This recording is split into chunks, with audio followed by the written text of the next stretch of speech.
come back for the second. India have won the test match. India have won the series. They're going to get back for two. Hello and welcome to the latest episode of the 81 All Out podcast. This is Siddhartha Vaidyanathan at Sidvi on Twitter. And I'm here joined by three other guests, 81 All Out regulars, to talk about the Sydney test that just finished, Australia versus India, which ended in a draw. India valiantly holding on in the final couple of sessions to draw the test and go to Brisbane with the series at 1-1. So we'll be talking about the test. We'll be touching on various aspects of it, and then we'll also be looking ahead because the next test is coming up pretty soon, and there's already been news about some injuries and various other things. So, all right. So introducing the guests, again, we've had them for the previous two tests as well. We have Ashoka, who's at AB Van on Twitter. Hi, Ashoka. Hey, Sidvi. Good to be back. Yeah. And then we have Mahesh, who is at Cornered. And we have Kartikeya, who is at Cricketing View on Twitter. Hi, guys. Welcome. Hi. Hi. So, let me just start off by saying that, the previous test at Melbourne, we had spoken about how this was such a fine victory for India and would be remembered for a long time as one of the really good comeback wins. We had compared it to a few other tests in the past. We had spoken about how after being 36 all out, to come back to Melbourne and to win like that was such an achievement. Now we have a situation in Sydney where, India have gone from a victory to a draw, but this draw seems as much a victory in itself, given the circumstances, with the number of injuries that India have had, Jadeja getting injured in the test, Vihari getting a hamstring injury, Ashwin's back being pretty crocked, and also Pant getting hit on the elbow, and then Saha keeping for him. So given all that, and given the bowling resources that India had, and given that Australia were full strength, Warner was back, Smith was playing, given all that, this draw does seem like a victory. So let's bring in what people have to say. I'm sure Ashoka can kick it off with his insightful thoughts, which everyone eagerly looks forward to. Ashoka? No, this time I wanted to keep it down low, but I really can't because this is such a monumental. I'm going to call it a victory because, as you know, right, we were down and out, and the last day we had like 7,000 runs to make, and only 3 people on the planet left, and it was very tough, and we really showed great determination to win the test. And when win was not possible because how Tim Payne is and how his teammates are, they literally broke Jadeja's 3 fingers. They kicked Vihari in the leg and they broke Ashwin's back. But despite all that, the principles of non-violence finally won the day, I guess. You must also praise Ashwin and Vihari. I mean, they were chasing 700 or something, right? And they blocked some 3,000 deliveries in like 50 years. So it was fantastic. And I like how the target came down from 7,000 to 700. But yeah, that's true. Yeah, because Pant knocked 6,300 runs, and I was very disappointed that he couldn't make the 100. But that again was I would put it down to Tim Payne's underhanded tactics of bowling spin to him when he was in the 90s. Like if Tim Payne was a decent captain, he would have bowled, his 5th bowler, and like a gentleman would have given Pant his century. But such gentleman behavior, I don't think you can expect from players these days. Only very few players like Rahul Dravid, on whose birthday we achieved this great draw. You can expect only such things from them. So all in all, I think I feel very vindicated because I was being told that I exaggerate stuff. But see, this is what happens when you have hope. The series is exaggerated itself. Yeah, it is exaggerated. I think only 3 more Indians are left in the touring party. And Ravi Shastri is like furiously trying to get ready with the yo-yo test because he has to pass it and he has to come and play the next test, I think. All right. So given that, it's going to be a tough act to follow. Mahesh, you can take over with your general impressions before we get to the specifics of the test. I don't know, the high of the last day is still so fresh that, I even forgot what happened on the first day. But just to kind of buffer my memory a little bit, I was really happy to come to Sydney on a relatively flatter wicket where, I was getting a little sick of all this. Even KD is part of that gang, hype about how bowling has never been better and all that. Fine, fair enough. Even if it's true, I don't think whatever we saw alone was enough. So I was happy to kind of get back to life on a relatively, flatter surface where batsmen can score runs and bowlers have to work hard for their wickets and a debutant goes for quite a few runs, 5 runs and over. And yet the quality of the bowling attack still revealed itself by still figuring out a way to dismiss teams, get 10 wickets. It didn't happen on the 4th innings, but by and large, the quality of the attacks came through on a flatter wicket. Steve Smith was back in his elements. All he needed was a little bit of odds tilting in his favor, and he's just too good a batsman to miss out on that. So, I was a little surprised by his reaction on proving people wrong, but I don't know if, I don't read the media in Australia, but I don't know who had the audacity to even question his plays or whatever. He's a phenomenal test batsman and he can afford to fail even 2 series and nobody should be questioning him. So I was a little surprised by his reaction. But by and large, I think it was a great test. The last day high was fantastic. And this is something that I've been thinking about for a while now. I think the 4th innings chase is, the character of a 4th innings chase is changing in recent years. One, the wickets perhaps are not breaking out as much as they used to sometimes. And in this occasion particularly, because the preparation time was also not great for the curators. And I also think that the fear of a big target is, so mentally, I think the modern teams are a lot more prepared to think of a 400 as achievable. And my sense is that at some stage we'll break that sort of 350, 400 mark and sort of we'll see more teams, going on to chase those big scores. I was hoping that this could set the template for it, but that didn't quite happen. But at the same time, you saw glimpses of it by how comfortable the teams were playing on a 50. Monga quotes the control percentages in Adelaide versus here and how they were less fortunate in Adelaide versus more fortunate here. All that is well taken. India were a lot more fortunate. But this trend of 4th innings becoming less, less, how do I put it? Teams getting better at playing the 4th innings is a trend that I'm really keen to watch out for, and I was hoping this could be part of that trend. Oh, I don't think the chase were ever on. I think they were extremely lucky to survive. But you have that luck once in a while. All teams have it, and yesterday was India's day to have it. Realistically, they were 1 wicket away from one guy with the broken finger and 3 ranked tail-enders. So, even if the wicket had fallen with half an hour to go, I don't think they would have survived. But they did.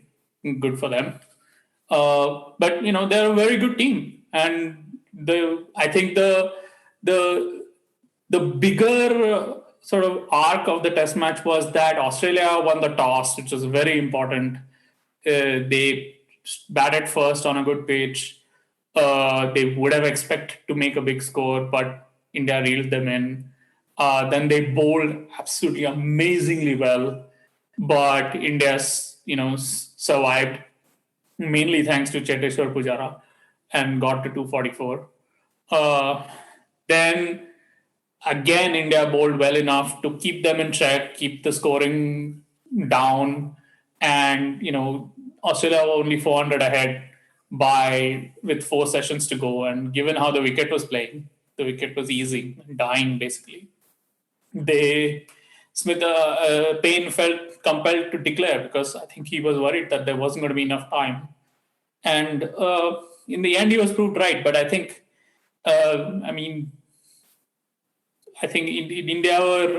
India were luckier than average over there. That basically the way to think about it, I think, is that it was less than an inch between Ashwin's glove and that ball.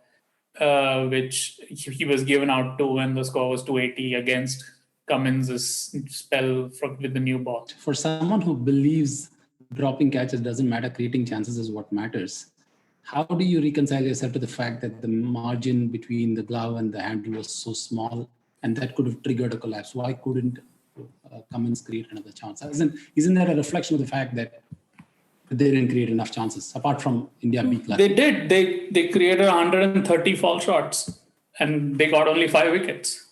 The average is about 1 in 10. Here it was about 1 in 26. Isn't that? Yeah, 1 in 26. So, and on the other hand, at Adelaide, it was 1 in 3. So, we have sort of had two extremes of the bell curve. So, most things will be much closer to the median or the average. It's the same thing since it's normal. Yeah, so a couple of points there. One is regarding the chase. I mean, I had a chat with a TV producer long back, and he mentioned how the commentators will never say the chase is off. They will always say the chase is on, because that's how you keep the viewers in. I mean, irrespective of whether the chase is on or not, it is the job of the commentator to basically assure the viewer that there is a chance of this team going for a win. And I was thinking of that when, Pant was batting and all these Australian commentators were like, especially Shane Warne was like, yeah, they're surely going for it. Surely, yeah, going for the win. Oh, yeah.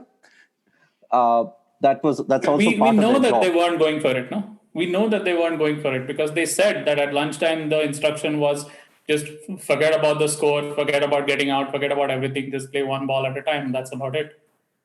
Yeah. But that's what I'm saying. Irrespective of what they knew, the commentators have to do their job that is given to them. Isn't there a Packer kind of story where Packer kind of yells at commentators saying that they don't want to listen to what your thoughts are? Just, you tell them the story that keeps them hooked or something to that. Yeah. In fact, there's a story of Ian Chappell. I think it was Ian Chappell. I may be wrong. Who, basically was describing like a pretty dreary day. And, he was saying that the weather is something to that effect about the weather. And then he gets a call from Chappell who says that in expletives, says that nobody beeping cares what that weather is. Just talk about the cricket and make sure that the viewer is sitting in front of the TV. So, that is, Packer played a big role in that as well, because he believed that, a commentator's job is not necessarily to always stick to reality. It's also to create an interest through this fantasy that you have. But anyway, that is one thing. The second thing about chasing is that, interesting is that India batted the longest in this innings since 1979. The Oval Test in 1979. And the interesting thing about that test is that India were chasing 439 and got to 429, which itself is like boggles my mind how a team, first of all, chases 439, gets so close, with Gavaskar getting a double 100 in the second innings and almost winning. I mean, that would have been like the greatest chase. And they shut shop actually towards the end when they could have gone for the win. And there was a lot of talk about who asked them to shut shop, etc., etc. But it's just, I haven't checked the stats. It'll be interesting to see about the trends in the fourth innings scores. I know that off late teams have struggled to get beyond 250, 300, but I wonder if that has been a gradual, if there's been a shift at some point. Anyway, let's get to the test itself. I mean, the first person to talk about is, of course, Steve Smith.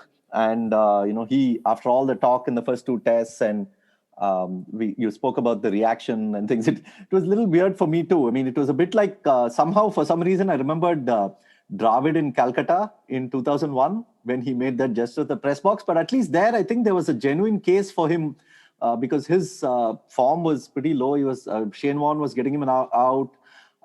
His average against Australia wasn't great. I mean, Steve Smith is like, I don't even see Ian Chappell was after Dravid like anything, right? He said he's not a number 3 batsman. He should not be batting a number 3. Number 3 should always be a counter-attacking batsman. India are making a mockery of number 3. They should swap Lakshman and Dravid. Dravid is not good enough to be number 3. I mean, there was a lot of criticism going into that test for Dravid. Yeah, exactly. I mean, there is absolutely no. The scale-wise, this Steve Smith has no relation itself. It's not even in the same ballpark because he's basically had two, not even two bad tests because in one innings he was not out even. So he's basically been dismissed 3 times for a low score. And come on, that is not something to be anyway. But is there? Any of you guys, can pick it up about what you thought of the innings. I thought he played, I was really enjoyed the way he played the spinners, especially given how, Ashwin had got him out in the leg trap and India were playing Jadeja as well. There was a couple of square drives that he played of Jadeja, which were just beautiful because the field was pretty offside heavy. And he was able to bisect that field with that lovely, wrist technique of his. It's very different from how an Indian batsman good against spin would play it. But even then, I mean, there was a lot of class in his 100. Yeah, I mean, it was a much better wicket than the first two. I mean, there was hardly any seam movement, and he was able to hit on the rise, and that makes him very much that makes his method extremely powerful and potent because he wants to cover his stumps and play through the leg side from the stumps. And if the ball is not seaming, he's unlikely to miss the ball. And he's not going to be beaten that way. And then he can drive on the rise and basically all sorts of scoring opportunities open up for him. And, unless you have the genuine pace, and this is also kind of slow this wicket. So, the pace was also not that effective. So, I mean, this was a very good wicket, and he's a very good player, and he hadn't made runs in a long time. And yeah, I mean, it was inevitable in a sense. At some point, he was going to survive long enough to score a lot of runs. This is also the first time that in the series, really, that the Indian bowlers had to defend a little bit. And, I think they didn't work out how to do that immediately. There was some uncharacteristic, like Jadeja dropped it short a few times, and Ashwin dropped it short a few times. But they've figured out what to do eventually, and they shut him down. I mean, I think the way they shut him down in the second innings was really, really excellent.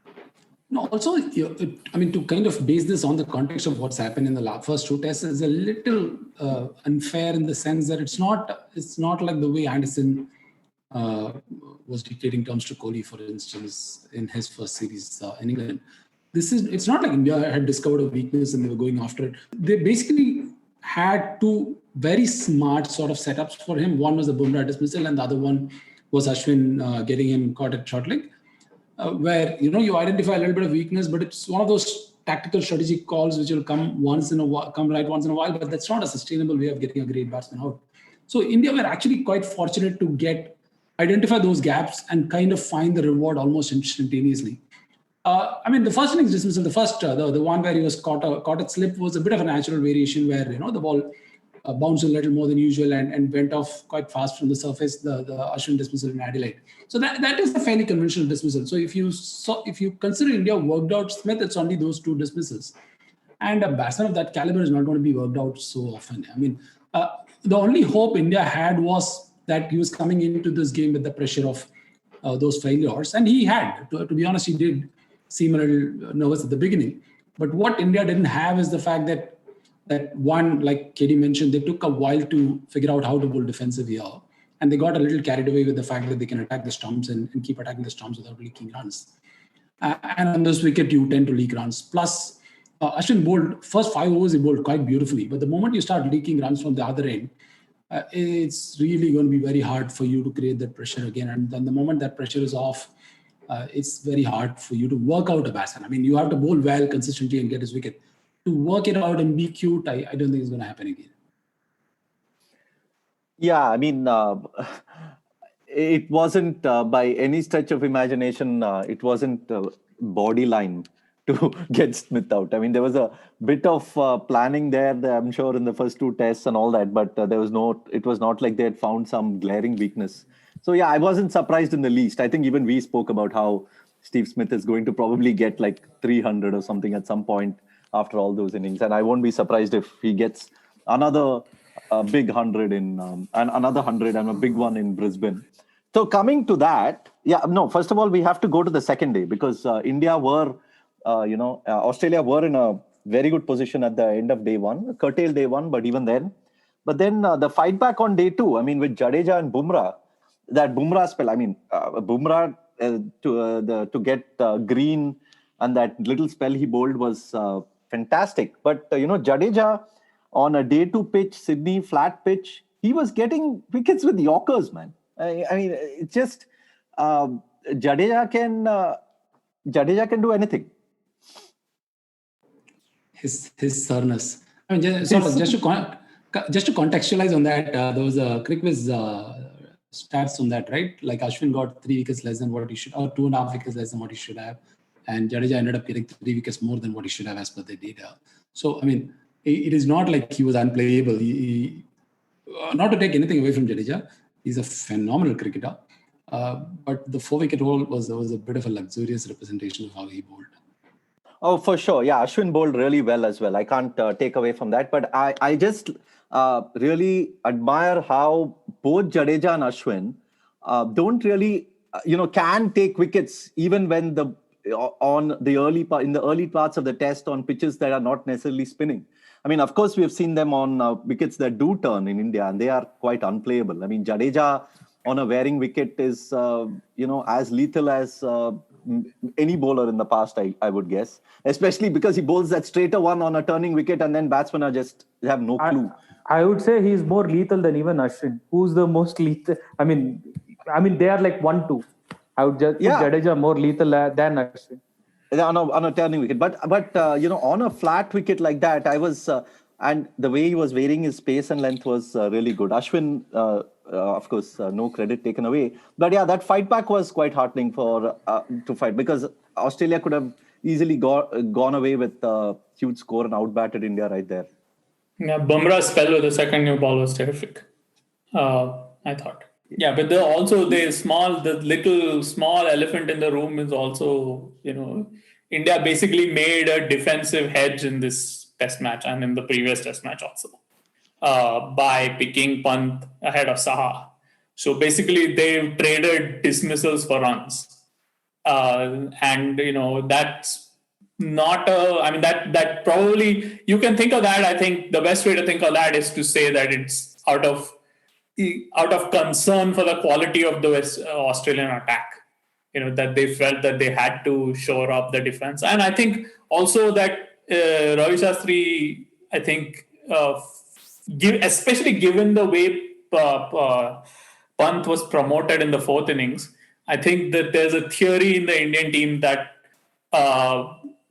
sending a lefty makes life easier against this attack.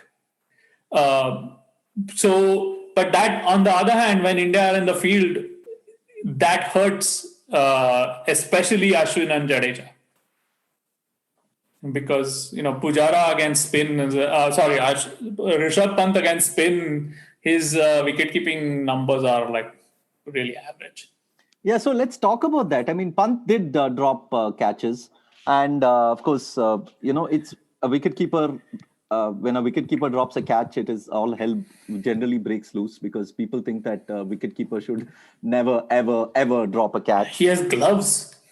Yeah, he has gloves. But what is this? I mean, you were talking about this Crick Whiz article.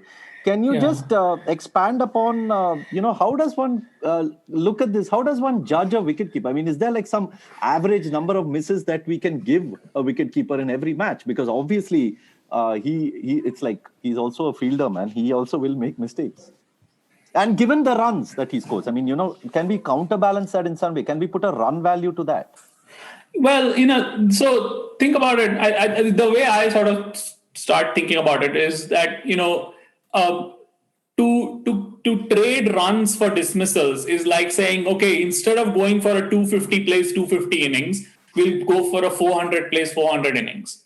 because, we expect the keeper to make some mistakes. And so we expect the opposition to score more runs because, we'll convert fewer chances. But then the wicketkeeper also bats better than the better wicketkeeper. And so we'll also make more runs. But what that means is that it's sort of narrowing your options for winning the game. So it's not, people think of it as, he's saving so many runs or he's giving away so many runs by dropping a catch, but then he's making up for those runs with the bat. And that's not really true because, all of those things take up time in the game. And there's not unlimited time, 40 wickets didn't fall at Sydney. When I suspect that, if Pukovsky or someone had gotten out early on the first day, and Smith had come in within the first 15, 20 overs instead of coming in after the 35th over, life may have been different, but it's essentially a defensive hedge. And in this test match, it basically worked perfectly for India. So basically, Ridhiman Saha completes 78% of his chances against spinners since 2010. And Rishabh Pant completes 47%. So Rishabh Pant is basically a 50-50 proposition against spin. Whereas Ridhiman Saha is a 3-in-4 proposition. That's what the quick quiz data is showing. Basically. Yeah, obviously the team has large amounts of data to make this decision. And I guess they are basically saying that Rishabh Pant has the ability to give you 100 in the fourth innings, which he nearly did. And which Saha, I guess the chances of him doing that are far lesser. So they're just basically, going with one over the other, right? Yeah. Ironically, India, thanks to circumstances, got Saha keeping in the second innings and Pant batting as well. So, and I think it's high time they start considering Pant as a pure batsman. What he has done, I think he has done enough to, merit a place as a number 6. And with Jadeja playing at number 7 and Ashwin at 8, batting the way he did, I think, there is quite a solid case for that, isn't there? Yeah, but I think what happens when if you play him as a batsman, you can't play him at 6, right? You'll play him at 5. Oh, you have to play him at 5. 5. And that's what I meant. Is. My mistake. No. If you play him at 5, okay. How do you play him at 5? Because there is Pujara, Rahane, and Kohli. That is 3 spots and 2 openers. Then you can't play him at 5. Yeah, you have to play him at 6. No. I play him as the 6th batsman in India when they play with 2 seamers and 2 spinners. I wasn't talking about Kohli. I was talking about Brisbane. I wasn't talking about Kohli's return. Oh, okay. Fine. In Brisbane, the way things are going, he'll anyway play as a batsman because they... Yeah, he'll probably have to open. So, to answer your question at a broad level, I still don't... he may come as a batsman. He may play as a batsman. But that all depends on, when you get regular openers and Rohit has to move back to 6, then who do you pick? Rohit versus Pant will be the question, right? That will be your thing. Okay, so the only option is that he replaces Vihari in India when India play. One minute. Ashoka, did you just say in the presence of Mahesh that Rohit Sharma is not a regular opener? He is not, right? Mahesh is just sitting there steaming right now. He's not going to listen. He said 2 things. One, he said he's not a regular opener. Then he says if he has to move back to 6, then you have to choose between Pant and Rohit. Dude, really? Come on, man. It's time that you accepted the truth. And this was a stealth bomb, man. I stage a walkout. Okay, guys, good luck with the rest of the podcast. Okay, but let's talk about Rohit. Okay, now Rohit and Gill opening the batting on day 2, end of day 2, playing putting together a really good partnership, very attractive to watch as well. And lovely to see both of them against both pace and spin. They are unafraid to pull, both they use their feet against the spinners. There's a very pleasing on the eye. So what did you make of that opening stand, and how much of air was sucked out of you when Rohit played that pull shot? No, I mean, but I was mentally prepared for that because he was always back. See, he always backs himself to play the pull shot. Even like before the series, like well before the series, when he was scheduled to come here for the first test, he talked about how it's not about playing the short ball in Australia. Most of the bowlers get wickets by bowling full. Short ball is a rare phenomenon, and nobody really gets out to short balls these days. And I back myself to play the short ball well, but I have to be more focused on playing the fuller length better. So this was the way he's spoken about it all along. And his risk reward, is pretty good. I mean, he's not played enough test cricket for us to say it works in test cricket, but whatever little he's played, he's probably, he got out to Rabada once in, was it Cape Town, the second test, when he came in at number 6 or whatever, when they promoted Parthiv ahead of him. He's got 47 or 48 and he got out to Rabada. That's probably one of them. And I don't remember, there must have been one other dismissal.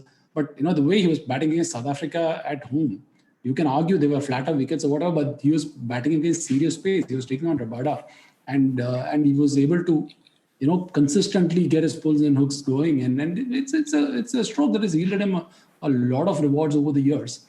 And also, if you look at it, the way he was attacking was a very calculated thing. Like even with Lyon, for instance, in the first innings, if you look at it, his release shot was going down the wicket and trying to hit over long on for 6. So he managed that once.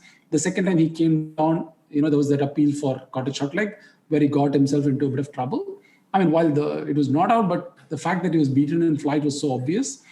And then there's a history of him doing that against Lyon, right? I mean, in the last series where he didn't play the full series, but he did play the Adelaide innings where Cricinfo commentary called it Harakiri. I mean, he tried to hit a 6, he gets dropped and again hits a 6. I mean, it was not... So he has a history against Lyon. So he was a lot more calculated in the second innings. And even the way he took on Lyon in the second innings was a lot more controlled. And he was not trying to hit the 6. And when they had a long on in place, he was trying to go wide of long on, coming down the wicket and just sort of chipping it over the infielder. So I don't think it was an instinctive... I mean, as people would like to call it, a brain fade or he threw his wicket away. It was a man who backed his pull shot to pay him the rewards as it is done in the past. And he could have probably chosen a better line to play the pull, like the one that he hit of Cameron Green was slightly from outside the off stump that he does really well. But typically when he's cramped for room, he doesn't kind of roll this over and keep it down. But he doesn't generate enough power as well to hit it over the fielder. So, I mean, he's gotten out a couple of times like that where he's tried to help it along the way without really keeping it down. But that's fine. I mean, that's just the way he's going to play. I mean, if he like I tweeted immediately after his dismissal, there's no right way for Rohit Sharma to get out, right? He gets out fishing. He's like, no technique. This IPL basher has no place in Test cricket. I want to come to that point actually, because I was chatting with when Rohit Sharma got caught and bowled in the first innings, right? Hazelwood. And then he got pull shot. And then, somebody, like a good friend of mine, he texted and says, why is Rohit always finding new ways to get out?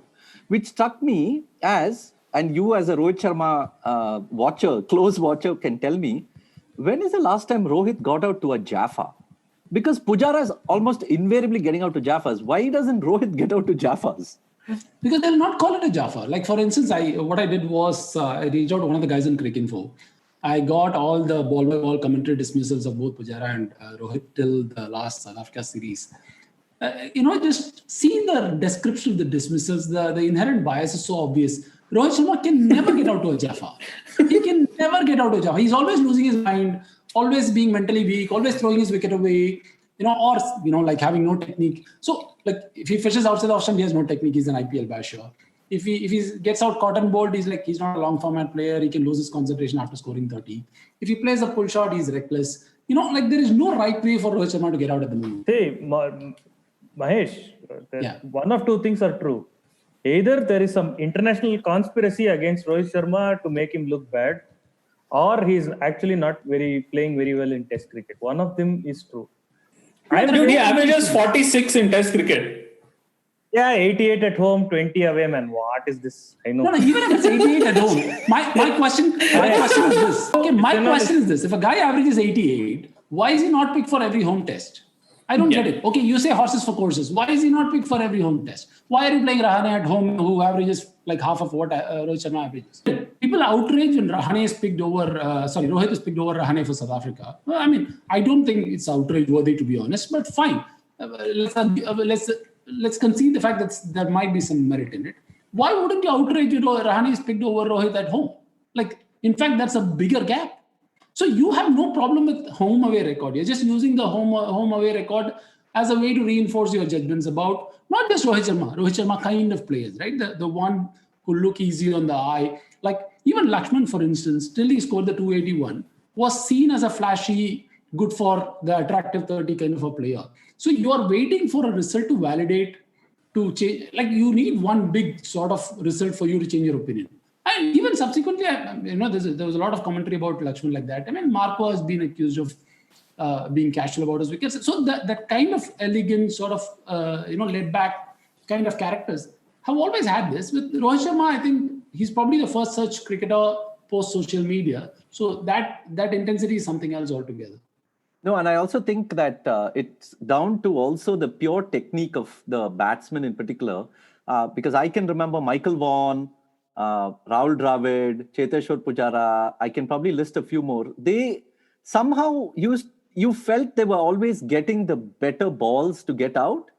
They were getting like the unplayable ball, like Michael Vaughan. Dale Steyn to Michael Vaughan comes to mind, that absolute monster of a ball. But, actually, there are two such Dale Steyn to Vaughan balls. Pujara, if you see, you can either say it's a Jaffa or you can say that's a ball heading towards the top of off, any which way, and Pujara played all around it. And so, I mean, that's also a way of describing it. And another way of describing it is, as he did, was the ball of the series. Yeah, he ball of the series. Yes, it doesn't hurt, no. The thing that gets you out is the ball of the series. No, but in a way, I agree with what Mahesh tweeted that time. He's like, should a batsman who gets out to a ball come and declare it the ball of the series? No, to be fair to Pujara, he didn't say ball of the series. He said one of the balls of the series.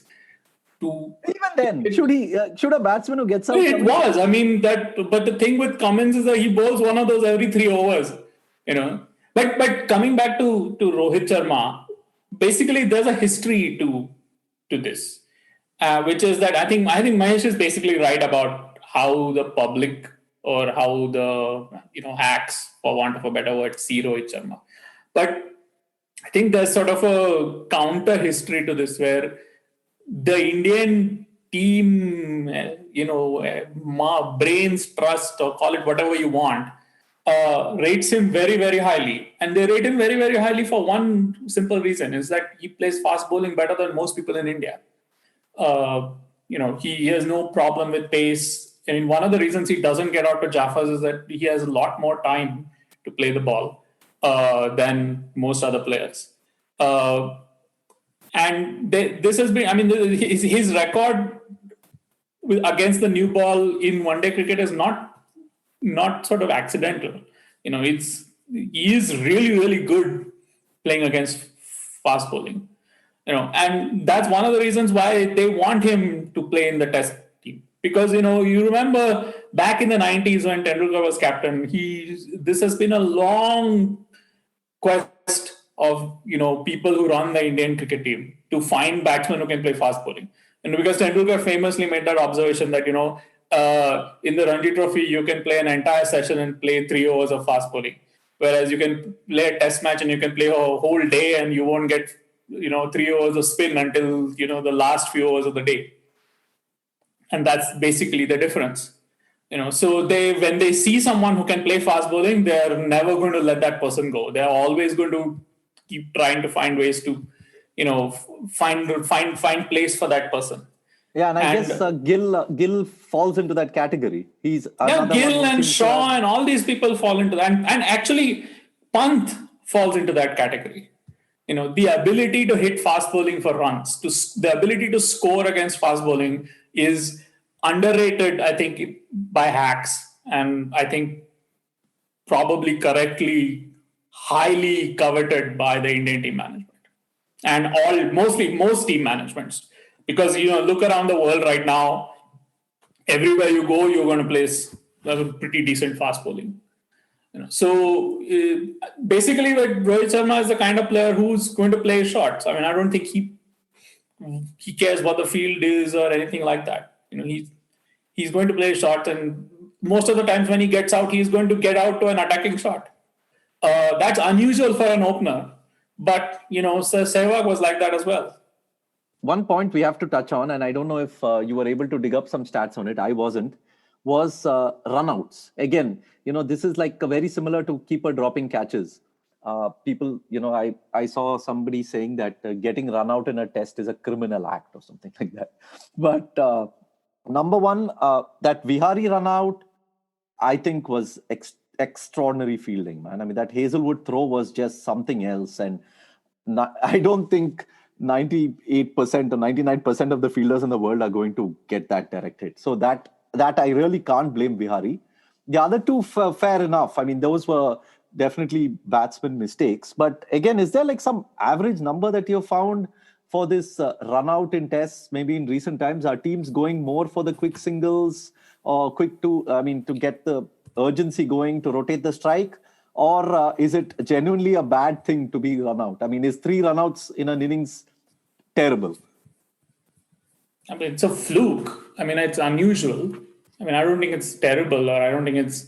I mean, it's not like... The thing about a run out is that it's not like the fielding side is playing for it, no? I mean, the fielding side is not playing for it. It's usually a misunderstanding in the calling which causes it. That's what happened in the previous game where who was run out? Virat Kohli was run out. That was a mistake in the calling. Then Ajinkya Rahane was run out, also a mistake in the calling, or also a miscommunication in the calling. And that can happen. It's like, it's just, I don't think it's a big deal. I think there have been 3 direct hits, and there was the Jadeja direct hit which dismissed Smith in the first innings, right? Then there was the Hazelwood direct hit which dismissed who did it dismiss? Vihari. And then there was the direct hit to dismiss Bumrah. I forget who got that. But that's... Marnus. Labuschagne. Yeah, that's just not much you can do about that. And in all 3 cases, I think absent a direct hit, there would have been no dismissal. But the Vihari dismissal was, it was not even a misjudged call. You don't expect a 2-meter tall fast bowler to firstly make a diving stop and then let off a direct hit before falling to the ground in the dive. This is like, even if the fielder had made a diving stop and then picked himself up and thrown it down in one motion, Vihari would have been home easy. So that was just a freak bit of fielding. There's not much you can do about that. Yeah, and also I think now it's a matter of instinct, right? I mean, given the number of the way these guys, a lot of them, not necessarily Vihari, but a lot of these players, given the various formats they play, it's become like second nature to them to go for that quick single. I mean, it's not like back in the day, as a lot of people say, when, you hit it and then you waited and then you waited and waited until the ball just went absolutely, when you could run and you did it. I don't even know if that was indeed true, but that is what the perception is, that that's how batsmen used to play then. Why don't they play now? But it's a different game. It's a different age. And just like in a one-day game or T20 game, I guess it's become second nature for many people to go for that run. Pant was a phenomenal innings, I thought. I mean, I'm sure there will be, of course, drops and edges and chances are all fine. But to play a innings like that on a 5th day, test match when, the target is improbable, yet to go out and score the deep, like, of course, we've seen him at the Oval and Sydney. It's not like this is the first time that he's coming and doing this. I thought his innings in Sydney, the last time that India went there, when they were, I thought that was fantastic innings as well. I mean, there was something terrific about, and electric about that innings. And this one was like, I mean, for some reason, I was reminded of Azhar in Cape Town, in that famous partnership, Azhar and Sachin. And even though it wasn't like as angry and as there was something so like extraordinary watching each ball. You're like, there could be a 6 any ball or there could be a 4 any ball. They're beautiful batting. Yeah, Pant reminds me so much of Gilchrist. That's the parallel I find. And the thing is about Gilchrist is that Australia never used Gilchrist in the main 6. They always used him as a 7th. Because in that era, their 4 bowlers were enough to get them wickets, and no other side had 4 good bowlers. So they could afford to pack their batting, and they played a very cautious game. But they had McGrath and Vaughan, so who cares? They had basically all their bases covered in those 2 bowlers. But that's one of the reasons why Gilchrist would get out to I suppose what you would call quote unquote bad shots quite often, and nobody really complained about it. I mean, it was fine. I mean, I remember when India won, where was it? Adelaide 2003 in the second innings. There was a fielder at backward square leg, deep backward square leg on the boundary. And he hit it down his throat. And Gilchrist still tried to sweep Kumble, and Kumble's googly against the turn, and he sort of skied it and it was out. And that would have been, in conventional terms, from a batsman, that would have been an awful shot. But it was Gilchrist and it was expected. It was priced into his game. The expectations from his game. We don't seem to have that with our players. We don't seem to price in anything. Or at least, the people who speak on TV or the people who write in the newspapers don't seem to price in things with players. They have no model of, well, this guy is this type of player and this guy is this type of player and this guy is this type of player. So therefore, when you have a team made up of all these different types of players, this is what you can expect. You don't really see that sort of discussion.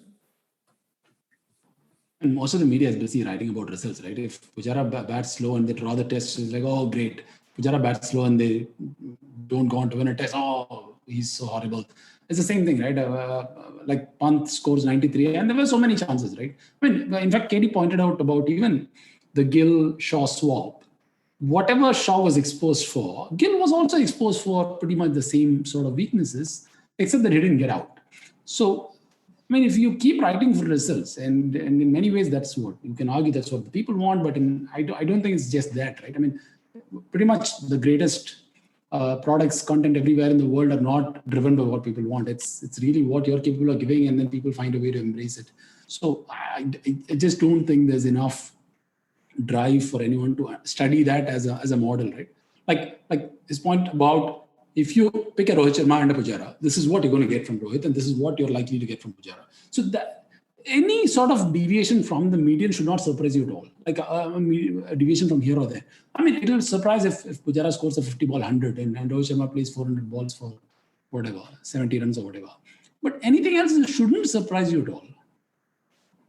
No, and also one point which is amazed me is that how Shaw, Gill, all these batsmen who are coming forth, and everybody is so excited about. I mean, the people were excited about Shaw back then. People are so excited about Gill now, and writing these things. But I have always felt that Rishabh Pant doesn't get that because he is such an extraordinary batsman. And ever since he came onto the scene in England, I've just felt that this is the guy. I mean, he should be backed at all possible cases, and if it means playing him, even at hedging the bet with his keeping and this and that, because where are you going to get this level of genius? I can't see it. I mean, this is and that has been true. That has been true while he was dropped from all formats, right? There was a point when I think he was only playing for Delhi Capitals. He was not playing even for T20s for India.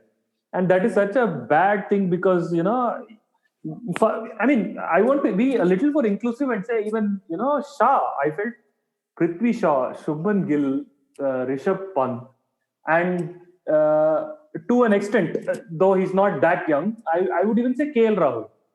These are very, very, very talented players. And in any other era, one such player, if he pops up in the 90s, if one such player had popped up, definitely he's going to play 70 or 80 tests. Yeah, you're right. All these four players are exceptional players and talents, and they could have really long careers. But you have, for me, like Pant has always been this mixture of a Sehwag and a Gilchrist. And when you have like such outrageous talent, you would do everything in your ability possible to like harness that, right? I mean, even I don't really get why you would even try and remotely mess with the guy. But that's just me. I guess I don't know the inside tales, and I'm probably a bit extra biased to Pant. No, his record in Australia, I think he's not had 1,000 runs in Test cricket. I think of that, nearly 500, he has some 900 runs in Test cricket. I think out of that, some 500 in Australia. And among people who have scored 500 in Australia, I think his average is like the highest.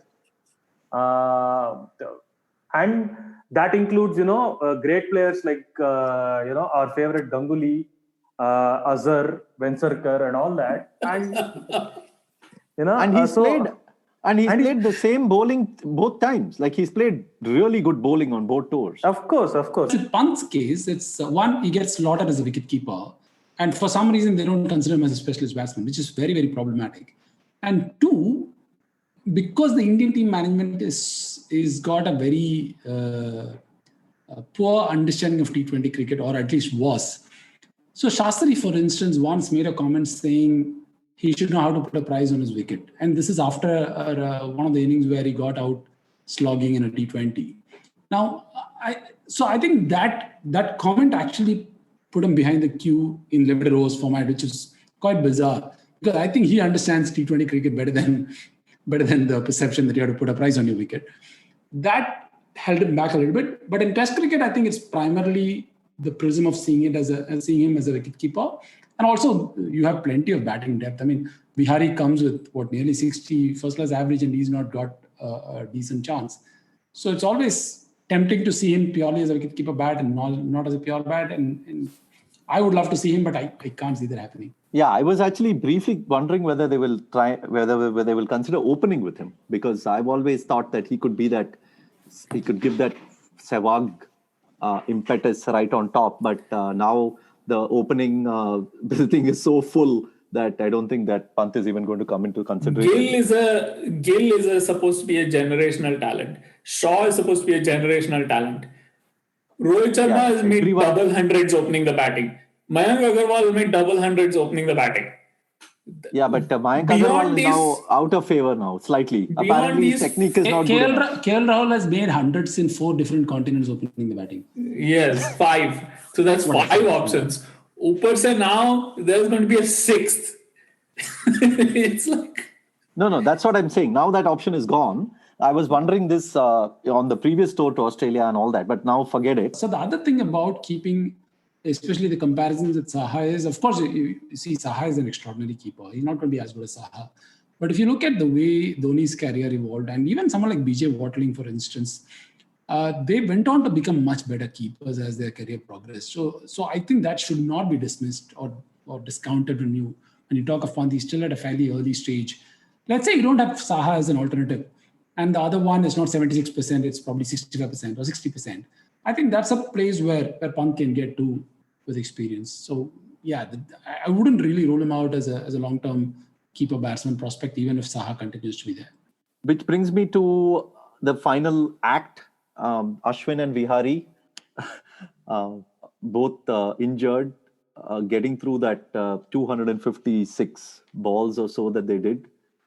I was pretty sure that Jadeja is going to come in and bat. I thought that India is going to reach a stage where they lose 2 more wickets. Then Jadeja has to just try and do what he can, and then he swings and gets a quick 50, and then everyone gets excited and all that. But none of that had to happen because these two just stood there. And Ashoka, of course, as you have mentioned, the grit and determination and all the factors that go into making a cricket match.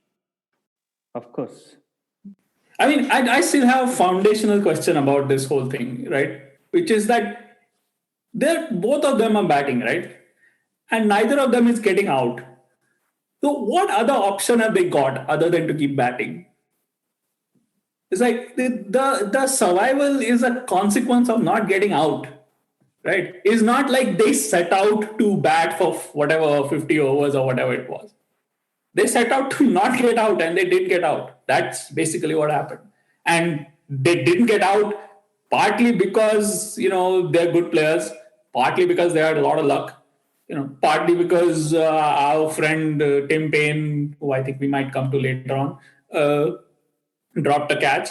Partly because a couple of times, leading edges fell safe. Combination of factors. I don't understand this whole thing about it's like we turn the whole thing into like, well, this morning they woke up and they decided that they wouldn't get out, and it was by design. Like it's like, no, it's not like that. So, okay, that's true, but okay, think about it from this perspective, right? When you know that the odds of some achievement is low, and then somebody goes on to achieve that, isn't there a release of accumulated whatever tension and built up emotions, and so there is a channel for celebration over there. Like sitting today, we cannot imagine another batsman like AB de Villiers coming along, but when he comes along, we'll celebrate, right? So I get your point about this over romanticization of grit and whatever. But it's not also as simple as if they don't get out, they have to survive, because the odds of that is very low. Now, of course, you can argue that another day they may not have survived. But what do you do when they actually survive? I don't know. You draw the test match. No, but you also celebrate, right? You celebrate saying, oh my God, these guys have done the impossible. Yeah, it's like, yeah, but it's not, it's like that. That's different from, the impossible has happened. But, it's not like, today they played better than on other days. No, it's not like that. This whole business of, today they showed character, which means what? All the other days they're not showing character, what? No, that is rubbish. That is rubbish. I was just Today they played well, which means what? When they get out cheaply, they're not playing well. No, and then there is the other vocabulary issue as well. It's like, when Ashwin and Vihari go through 40 plus overs without losing a wicket, it is grit and tenacity and gumption. I know. But Pant scores 97 and 118 balls, I think, is also grit and tenacity and gumption. But it is never, you'll never find those words associated with that. It's just batting, man. It's just batting. No. Why don't we describe the batting? No, that is true, but I also... Like, for example, I'll tell you, Cheteshwar Pujara made one very important change in the second innings compared to the first innings against Nathan Lyon. He was standing on off stump instead of midland leg. This basically, because I think they worked out that, the wicket was getting even slower and there was more turn. And so basically, the risk of LBW was less than the risk of being caught in the leg trap.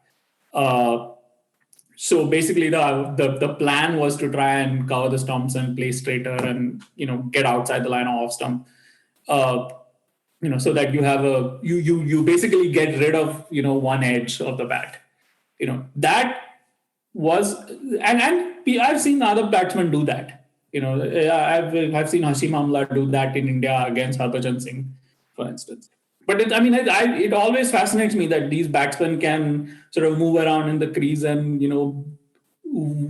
get their bearings in all these different positions and, keep track of where their stumps are and all that in all these positions. And the thing is, the thing with Vihari is like the interesting, little dynamic that was going on there is because he was hamstrung, the Australian bowlers and fielders were working along with that. They wanted him to stretch. They wanted him to use that hamstring. They wanted him to actually get to the pitch of the ball so that he is even more in discomfort.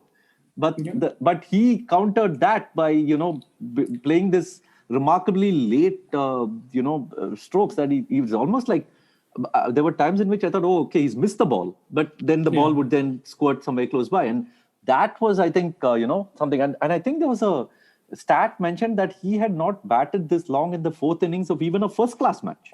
And that is remarkable, given that he has a fantastic first-class record. But, even in a Ranji game, in the fourth innings, he has not batted this long. And to do that is quite a thing. And so I really enjoyed watching that partnership. I'll probably add this point where I think to play with an injury is not easy, and that requires a fair amount of mental strength, because it is not easy to overcome that in the back of your mind. And if you have a back trouble, I think if there is any context in which you can use grit and whatever courage and all that character to describe an achievement, this is probably not a bad situation. Again, like it's probably 1 or 2% or 3%. I mean, I could have the same guts and determination, but if I don't have the skills of Ashwin, I'm not going to bat like that, right? So that falls apart pretty easily. But I'll probably make some excuse for this occasion, because playing with an injury is not easy. And I'm saying I don't want to put that down to them being professional cricketers. There's a little bit more than that, and it differs between people to people. It differs between situations and situations.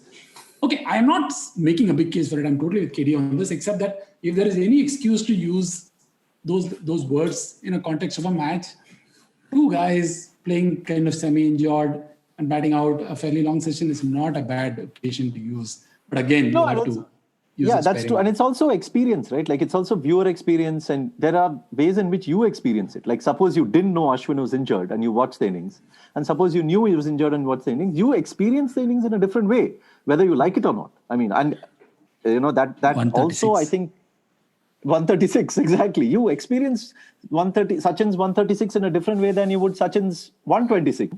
But let's just wrap it up with talking about the final test. India will probably go in with a bowling attack that is a combined experience of 4 tests or 5 tests at the most. I think 4 tests. Wait, Ashwin is also not playing?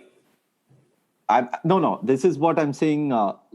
Could happen. No, I'm not saying it will happen. I don't think it is. I don't think it is wise to ask who's not playing.